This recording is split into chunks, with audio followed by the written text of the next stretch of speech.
In main.css, locate .contact button, a links or a tag .contact button.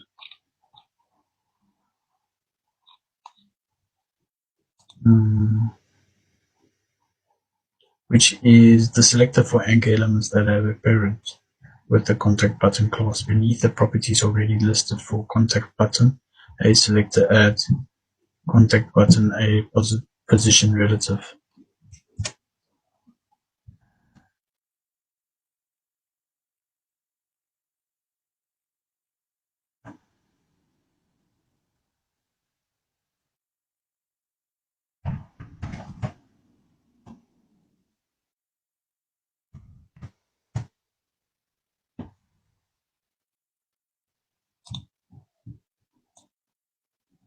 Next, locate the contact button a active link.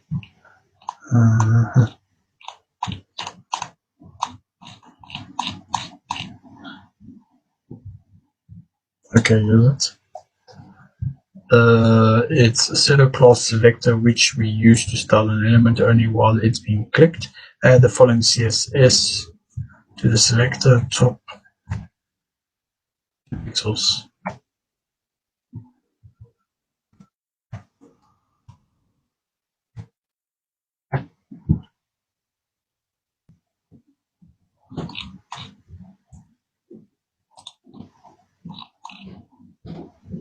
Right there. Here you go. Let's move forward. Okay, review. CSS skills, border, padding, margin, display, in